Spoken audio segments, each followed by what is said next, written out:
Everybody, and welcome to another Telling It Like It Is. My name is Jade Alberts, the founder of Peer Guidance. This is Telling Like It Is. It is live. If you have any questions, please put them in there. If you're watching this after the fact and you have a question, put it in there. We will answer it. Just a quick little housekeeping note that Founders Coffee has combined with Edmonton Unlimited Community Coffee. It is now every Wednesday from 9 to 11 in Edmonton. The coffee is free. It's great to collide, meet fellow entrepreneurs, and go from there. So check it out every Wednesday, 9 to 11 a.m. in Edmonton. Of course, Founders Coffee is every Tuesday here in Calgary. But I am excited about having VMSA on again. Chris, who is the man there, and of course, Kaila, who we have a history with and potential, baseball partners, which our entire conversation beforehand took place. Welcome, and let's talk a little bit about mentoring. How are you guys today? Very good. Yeah. Thanks, Jade. Thanks for having us on. Yeah, doing great. Thanks for being here. Yeah, I think, our pre-conversation was all baseball and daycare.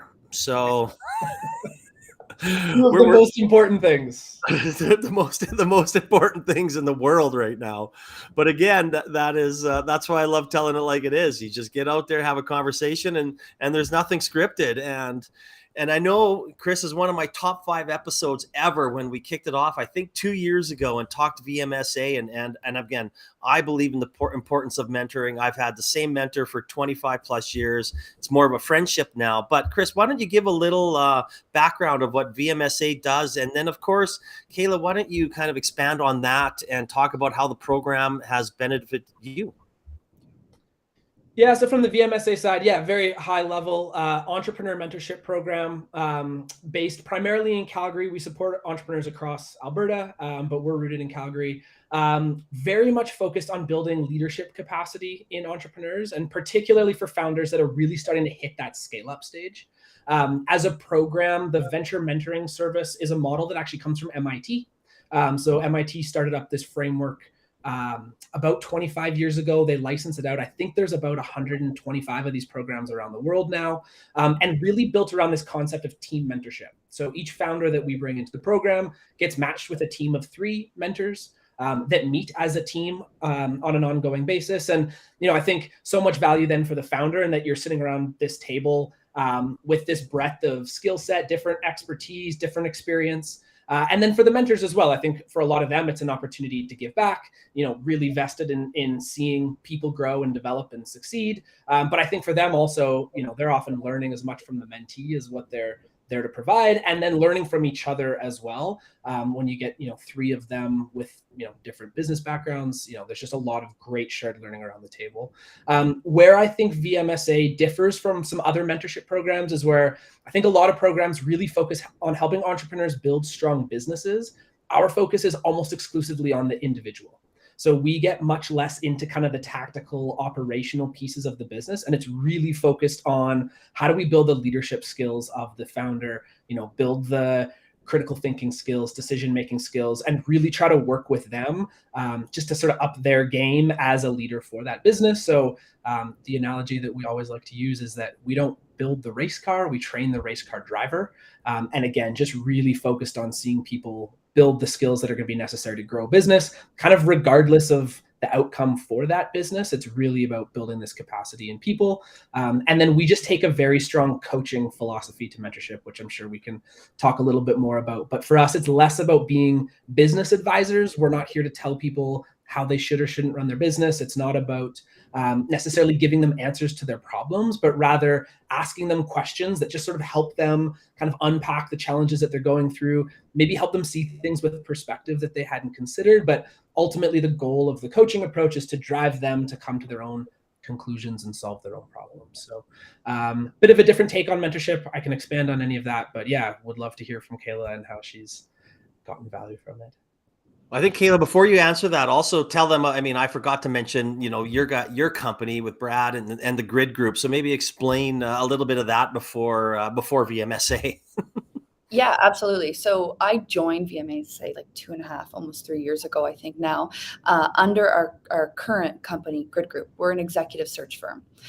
We are active in 7 Canadian cities, 4 American cities. We are rooted here in actually technology, specifically in Calgary. And, for years, it was just me and my 2 business partners. And as we expanded and actually decided to make it less of a lifestyle that we were trying to build and more of an actual company, we always talk about we went from club to company.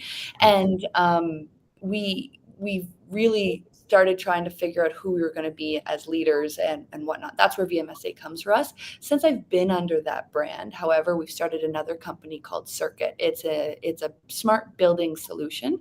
So we have a number of IoT sensors and a reactive platform to those sensors, depending on what we're monitoring, which could be CO2, water, moisture, ingress, egress of doors, so on and so forth.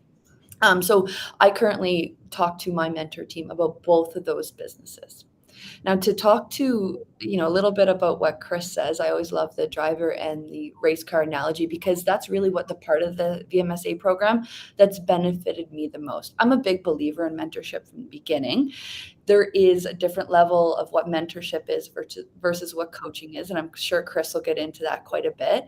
But, as a recruiter by trade, I can go out and find people to talk about my business problems and admire how somebody's moved through their career and ask them how they did it. But it takes an extra level of relationship to be built to actually get to know who I am, what makes me tick, when I'm, BSing something, all that kind of stuff. And you need somebody to be able to call you out on that. And the cool part about the VMSA program is I have 3 mentors, and they all not only know me really well, they know each other really well. That's a dynamic that takes a little while to build.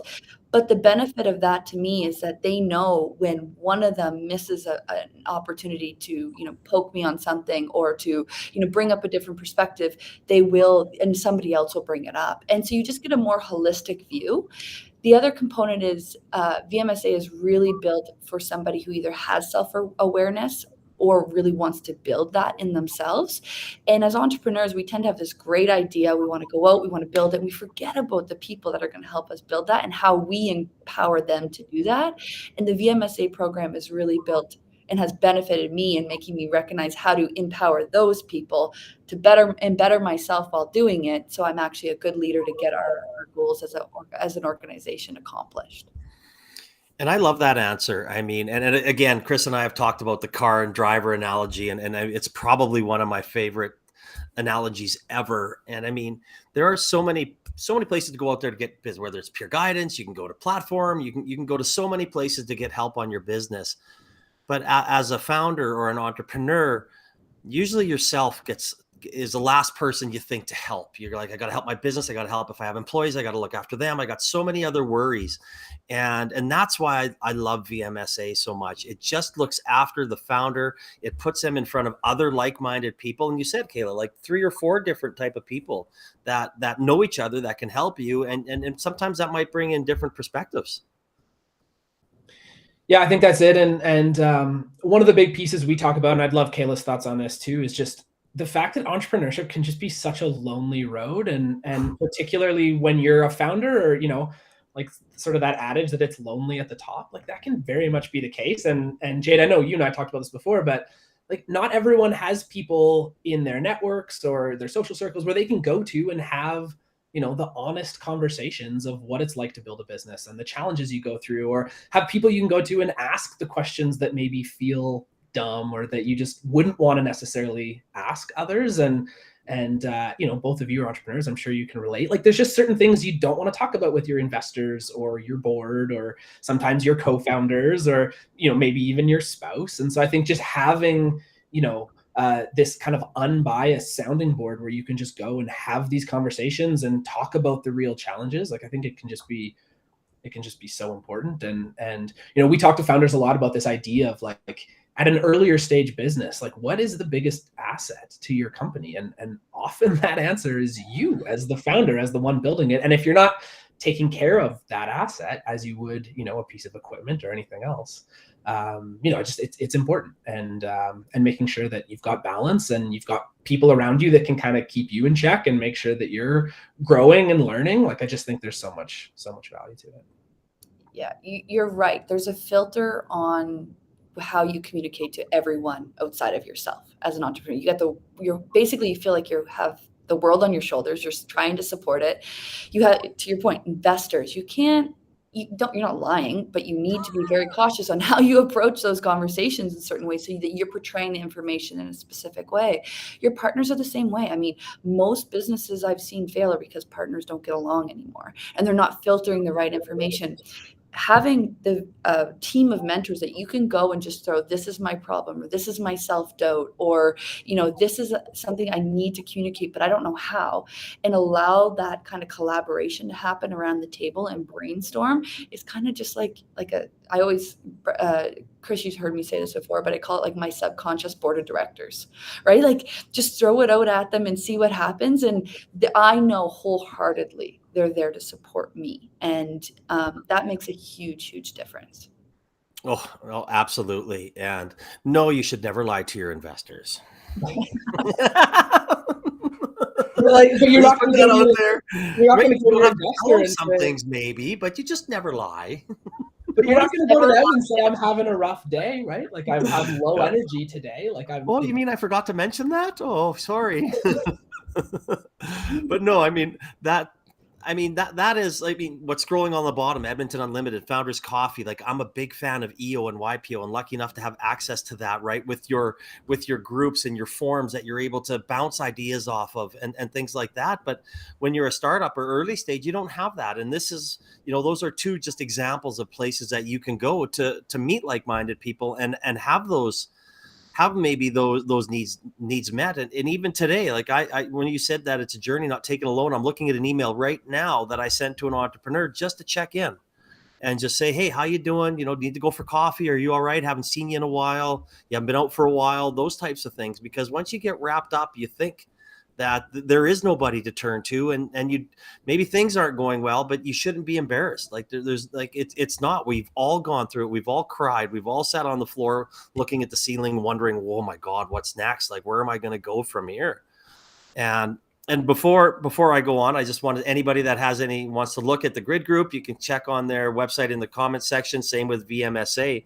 But I do have a question from LinkedIn here that Musab asked, and I would like to kind of go from there because it actually brings into what we were kind of talking about here. So I'm just going to read it. It says, so in terms of your mentorship, you mentioned you focus on the individual soft skills. How do you drive this approach, this leverage partnerships and terms of stakeholder engagement towards the founder? Kaila, do you want to take a stab at that, or do you want me to? If I understand the question correctly, there is a part as a mentee. There's a part that I am wholeheartedly accountable for driving how this works. I mentioned before, like you need to want to increase your self-awareness and want to increase your leadership. But as a mentee, I drive every single conversation, and I get called out by my mentors if what I'm doing is focusing too much on the business and not on the driver myself, right? But I need to set up the agenda every time. I need to take the meeting notes. I need to send it back out to everybody. I need to make sure that we book our next meeting and when that looks like, and all that cadence is up to me. But to drive that value on who I am as a individual and as a leader, I need to really put a lot of thought into what is the issue here. And I'll give an example. We've had issues, between what's a good example here? Me and my partners, like everybody, it's like a marriage, right? You don't always get along.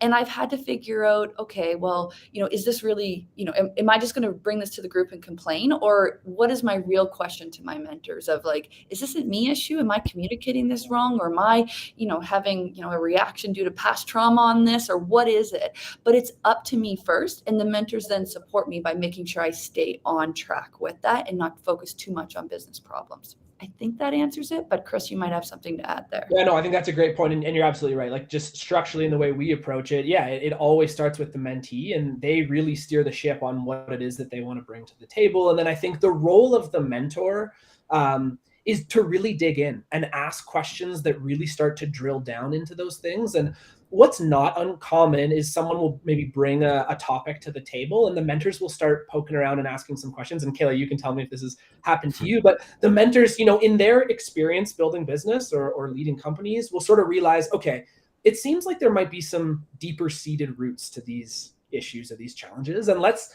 start digging into that. And they'll just go a little bit deeper and ask questions to really try to unearth what is at the root of whatever it is that's maybe holding you back from being the best leader possible. And let's dive deeper into that. And then of course be there to help you work through that. But like Kaila says, it always starts with the mentee coming to the table and saying, hey, this is what's bugging me, or this is what's keeping me up at night. And then the mentors can start asking questions around that. Yeah, you're bang on. Like there's definitely, you have to have a level, you have to be ready to be kind of hit between the eyes sometimes. There's been multiple times through my sessions where I've been talking about one thing and the mentor will be like, hold on, let's work back on that. That's a trend I've heard you talk about the last 3 or 4 times. Let's dig in here. And that's really about you versus the problem you think you're having. It hurts a little, but it's also made me better in my position. And that's a good point too, Kaila. Like, it's not always easy. Like these conversations often, to have, a lot of times real impact, excuse me, like they're hard conversations to have because you're really exposing your weaknesses, if you want to call it that, or just your challenges, and having a team of people that can, or even if it's just a one-on-one mentorship relationship, like having people that can dive into that, like that can take you to some deeper places and some uncomfortable places. But I think if you're open to that, and having these conversations and working through some of those issues, you can really see people move quite quickly in terms of building that leadership skill. Yeah, and you got to be ready to, you have to realize you're going to have to be honest with these people. I think that takes a little bit of time. VMSA has been great. We're like getting a number of the mentees together from time to time. And multiple people have told me like it took them 3 or 4 times to be super honest with their mentors, because it just feels weird to be outward and forward with something that feels so delicate and vulnerable. So you have to be open to that concept. No, you're not going to be perfect at it every time. Oh man, I could probably talk for the next 15 minutes on what the answers you two just gave, because that is just, thank you this is why we have these conversations. I think it's so great. I mean, last week Amy came on, and the day before she said, I have to shut down my business. It's got to go to the side of desk. I got to pay my bills. I got to do this. And she's like, this is going to be a hard conversation. There were some emotions, and I find it, of all the entrepreneurs that we've helped and sat down with, whether it be Peer Guidance or myself, it starts with the entrepreneur. You have to be asking for help is not a sign of weakness. And people have to go out there and say, I need help. I'm willing to do it. I'm going to put myself out there. You become a better person for it and a better leader because of it. And if there are many times that I've sat there in investments and we did invest in the company because the entrepreneur knew everything. And there's people over there that have exited multiple business and he was arguing with them. And you're like, what are you doing? Like, never in a million years would I ever want to work with you, because you're not going to listen. You're not going to want to change. You're not going to be there for the support that you need. So it starts with the entrepreneur. And if the entrepreneur can't ask for help or go out there and be vulnerable, that's a challenge in its own. Agreed. Yeah, definitely. And I mean, it's, Here again, I got another comment came in here, so I just want to ask this one too, because it's a good one on LinkedIn. So thanks, Terry, for this. So if you wanted to take part in the VMSA, what is the time commitment, work that an entrepreneur has to do to make with the mentee to make a great value of the overall program? Yeah, so the mentorship sessions typically 90 minutes. And what we really encourage is kind of a 4 to 6 week cadence. Like that seems to be the right frequency that gives people enough time to, reflect on whatever it is that came out of the last meeting. Oftentimes the mentors will give a mentee homework or just things to go action or things to think about. Maybe sometimes there's books to read or, whatever the homework might be. And then of course people are building businesses, so there's got to be time left for that. But we just sort of find like a monthly rhythm seems to be effective. As we talked about, the onus is always on the mentee to set an agenda that needs to go out in advance to the mentors. So from the entrepreneur side, you're kind of looking at that, 90-minute meeting plus some prep time. And, that's certainly a case of the more thought and consideration you put into that upfront, the more value you're going to get. So, you're going to want to put a little bit of time into considering what's going into that agenda. And then for the mentees, we always ask them to fill out just a really brief meeting summary after that just kind of captures what the key discussion topics were, what the key takeaways were, any action items that have come out of that meeting. So yeah, that's on the mentee side. For the mentors, we love it if mentors are able to take on a couple of teams, 2 or 3 teams, just so that they get to work with a variety of different people. They get exposure to different types of personalities, different mentees. So most of our mentors will typically take on, 2 or 3 teams. But again, it's kind of that 90-minute core session every 4 to 6 weeks. Yeah, I hope that answered your question, Terry. And I mean, we probably should have got to that question earlier anyway, but when you just start talking, the conversation goes where it ends. So Kaila, on the other side, on the mentee side, how do you find that time commitment? Well, I set the cadence. So we're 2.5 years into our group. We just changed out one mentor. So we're probably going to meet a little bit more frequently in the rest of the year just to get to know her. But we all know each other really well so far. So we've kind of push that 4 to 6 week cadence probably out to 8 to 10 weeks is working for us right now. So you can see over time, you have different groups at different maturity levels. But yeah, exactly what Chris said. Like, I find it tough when I haven't talked to you in 6 weeks. I'm like, what do I have to update you on? And what are the big burning things I have to talk about? So I keep notes on my phone as I think about them as things come up. And so about a week out, I take 15 minutes and write up kind of an agenda of what I want to talk about, send it out to everybody.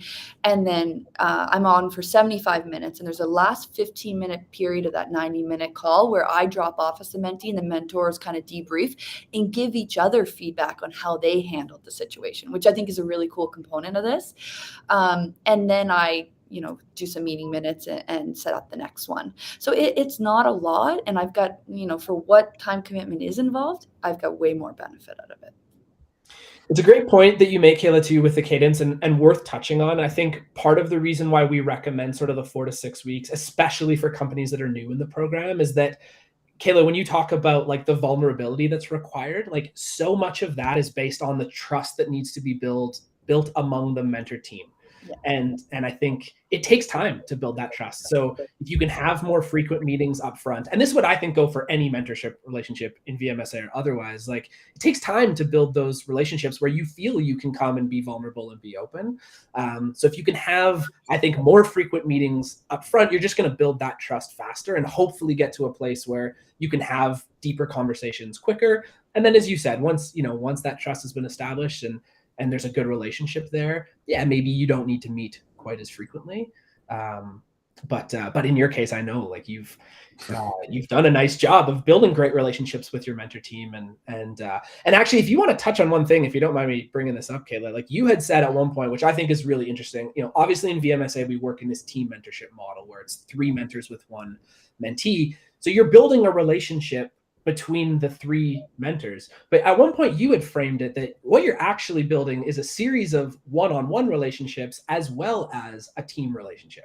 And just that takes time to build. Just thinking about that as you were talking. And you know what, that's a part of the magic with VMSA, but it shocked me at the beginning because I was saying, okay, I'm a mentee, I'm going to build these relationships with these 3 individuals.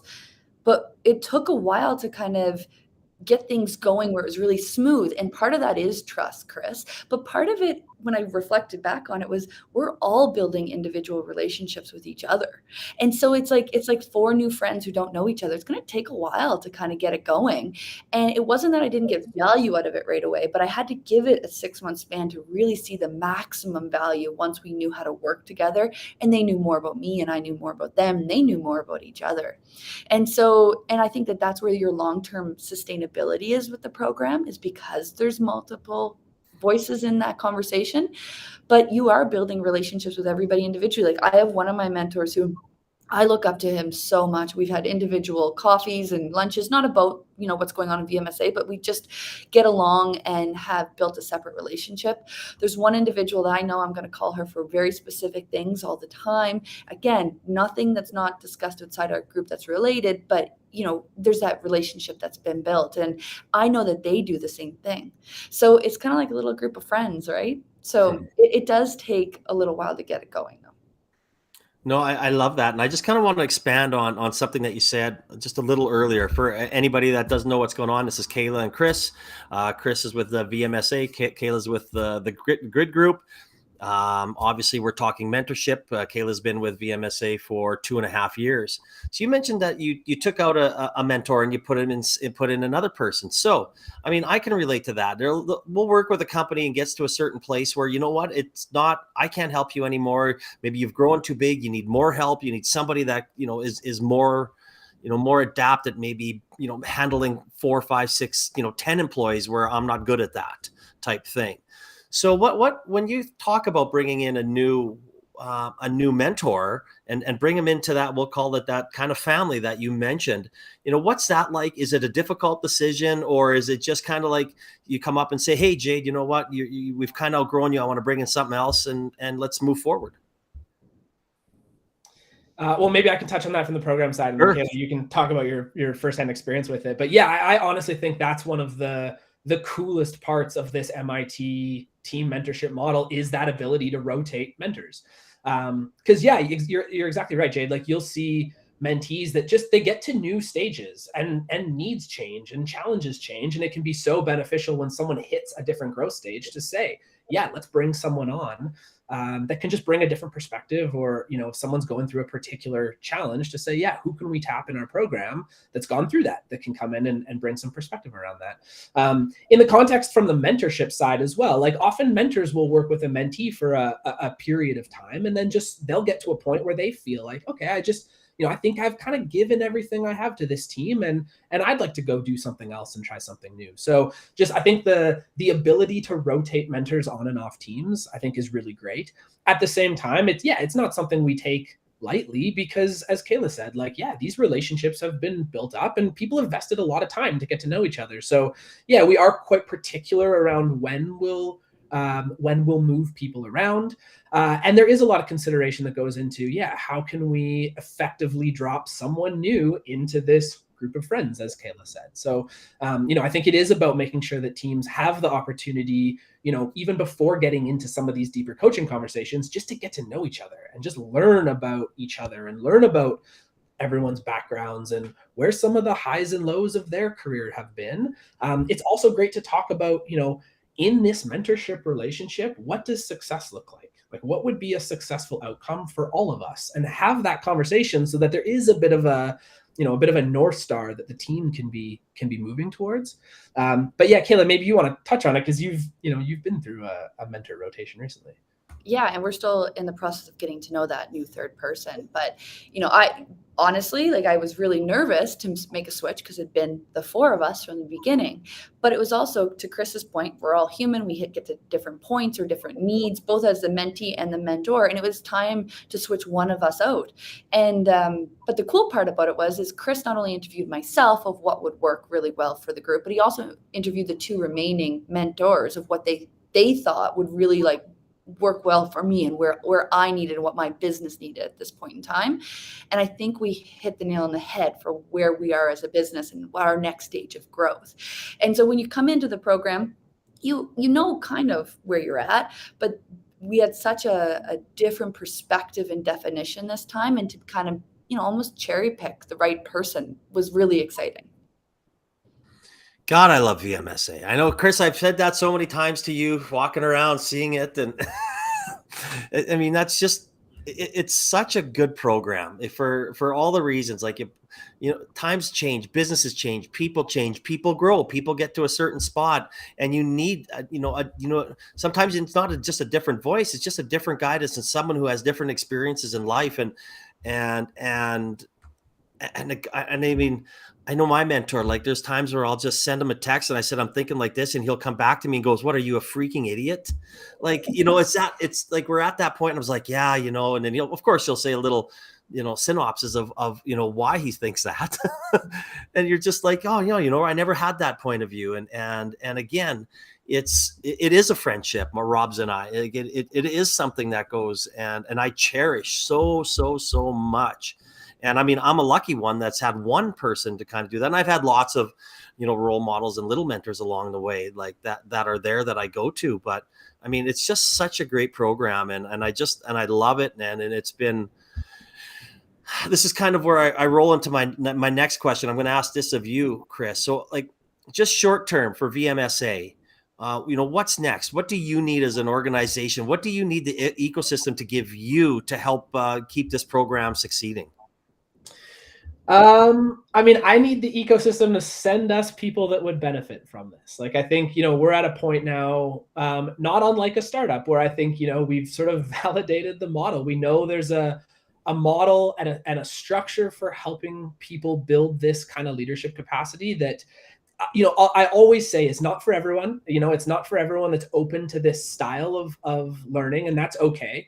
But for the people that are open to it, I think it can be really impactful. And so our goal as a program is, we've got this thing that, we've seen some success with it, and we want to try to bring it to more entrepreneurs. And if we can help more people grow as leaders, that's the goal for us. The flip side to that is, it's also an opportunity to really help upskill people that are interested in developing their mentorship and coaching skills. So if we can find more people that want to give back in this way and have experience building business and want to spend some of their free time, developing that next wave of business leader, I think it can be a great opportunity for mentors as well. So, a big thing for us right now is just wanting to take this model and bring it to as many entrepreneurs in the community as we can. So the ask, I suppose, is, if what you've heard is of interest and you want to learn more, please reach out, and I'm happy to have a conversation about that.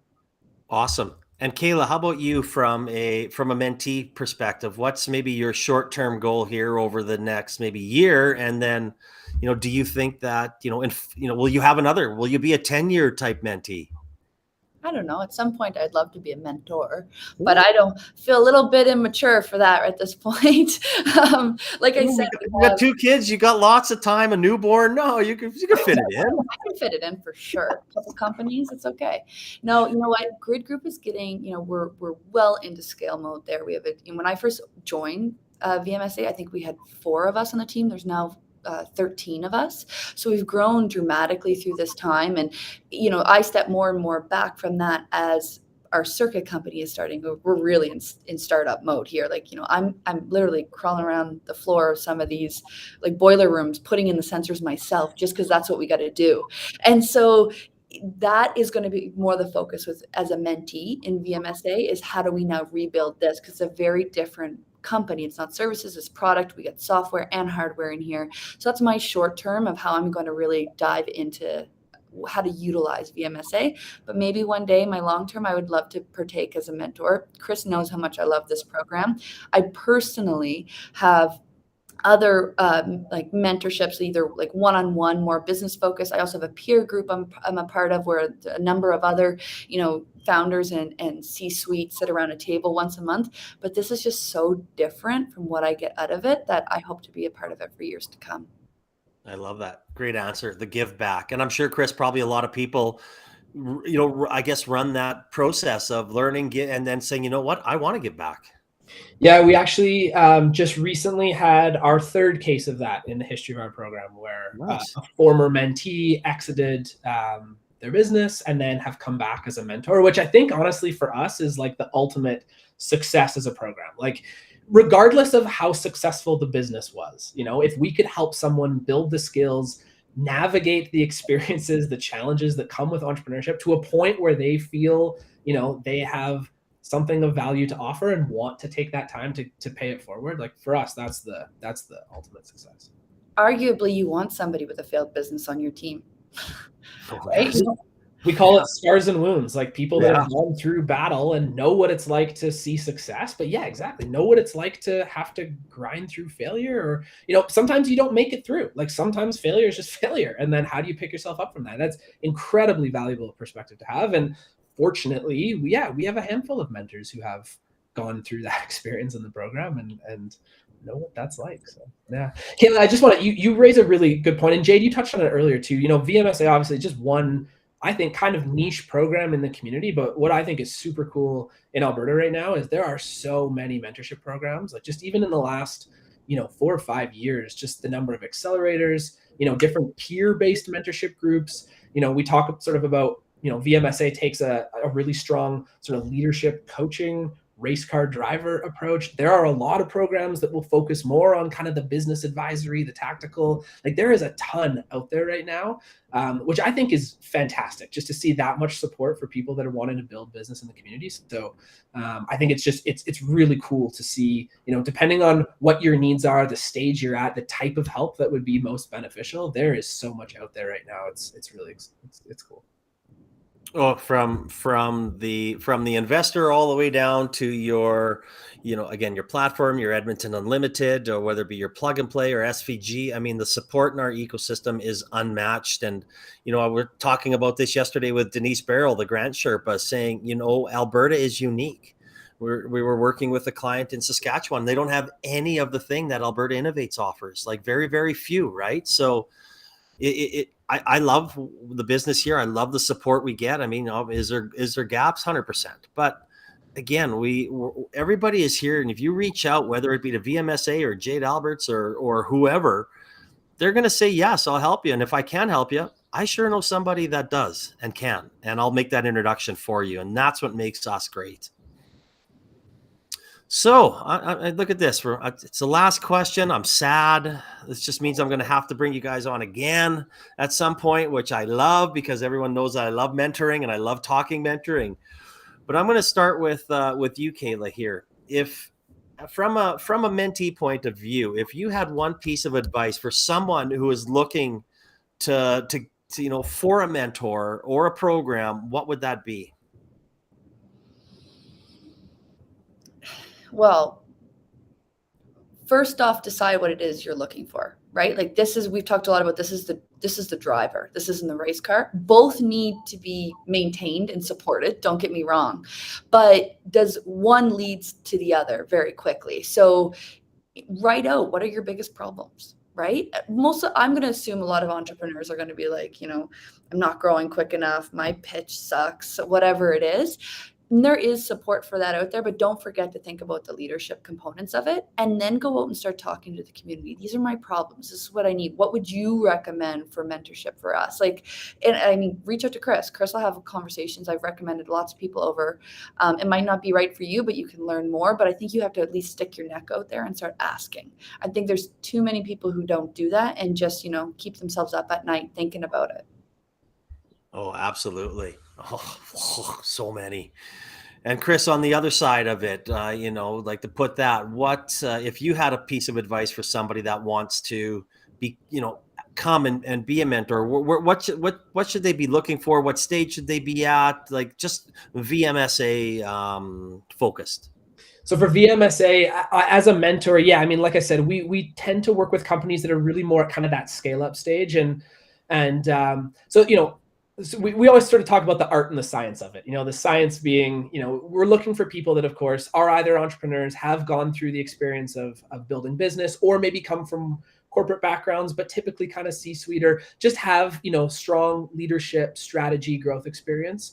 But the art really is in kind of the why are you doing this and why are you here? And we're looking for people that, pretty altruistically want to give back. And for them, they get a lot of fulfillment from seeing people succeed and wanting to support people in a way, and again, help them build these leadership skills that, regardless of whether this is, the race car that's going to win the race, can you still, work with someone and help them build, great business, whether it's this one or the next. So people that genuinely want to give back. And then of course there's a fantastic learning component as well. And we're always looking for people that see the value in wanting to learn from others and be exposed to the perspectives of others. So advice for mentors, I think similar to what Kaila said, it's try to understand, like, how is it that you want to give back? Like, we've talked about, we take a very strong coaching approach to that. Some people by nature love more of the advisory, they love the problem solving piece. They want to get into the challenges and help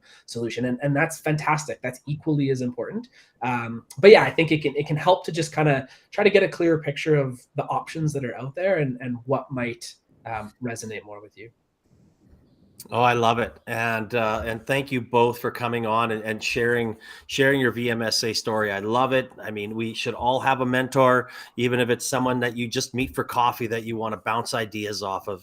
It's a journey you don't have to take alone. And as you both said, there's so many things, so many places, so many events that you can go to. So asking for help isn't a sign of weakness. So get out there. Again, thanks for sharing your story, Kaila, Chris. Again, the grid group is in the comment section, VMSA. And again, even if you just don't know where to start, you can go to Founders Coffee every Tuesday, Red's Diner, Kensington, Edmonton Unlimited every 9 a.m. on Wednesday. Just those first steps to go out there, say hello to somebody, and go from there. So again, thank you both. I hope you have a safe stampede, as I know it's going to be kicking off here. I have a few events that I have to go to. I'd rather be at the lake, but that's a whole new thing. So again, thank you guys both. I really appreciate it, and I look forward to seeing you again in person soon.